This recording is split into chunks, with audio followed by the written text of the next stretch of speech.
అందరికీ నమస్కారం. ఈరోజు చాలా శుభదినం. ఈరోజు ఏదైతే అమరావతి మన కలలుగా నిలిచిపోకూడదనే ఉద్దేశంతో మన ముఖ్యమంత్రి చంద్రబాబు నాయుడు గారు, పవన్ కళ్యాణ్ గారు, లోకేష్ బాబు గారు, నరేంద్ర మోడీ గారి సహకారంతో ఈరోజు పార్లమెంట్లో బిల్లు ప్రవేశపెట్టడం, అది ఆమోదం కావడం నిజంగా చాలా సంతోషకరమైన విషయం. ఏదేమైనా కూడా 5 కోట్ల ఆంధ్ర కళ ఈరోజు నెరవేరిందనే చెప్పాలి. ఇప్పుడు ఎన్నో సంవత్సరాలుగా మనం ఎదురు చూస్తున్నాం మన రాజధాని కోసం. ఈరోజు చట్టబద్ధత కల్పించడం చాలా సంతోషకరమైన విషయమే.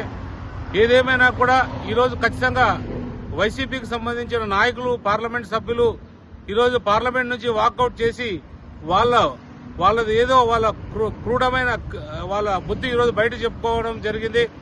వాళ్ళు కూడా ఎప్పుడు కూడా వాళ్ళు అమరావతికి వ్యతిరేకంగా ఉంటారనే దానికి ఇది ఒక నిదర్శనం. కాబట్టి ప్రజలారా గమనించండి. ఎప్పుడైనా కూటమి ప్రభుత్వమే మన రాష్ట్రాన్ని కానీ కాపాడే బాధ్యత ఈ కూటమి ప్రభుత్వం చంద్రబాబు నాయుడు గారు తీసుకోవడం జరిగింది. ఇదంతా కూడా శుభదినం.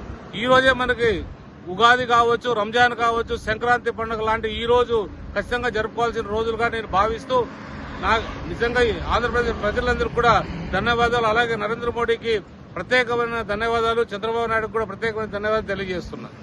జై హింద్.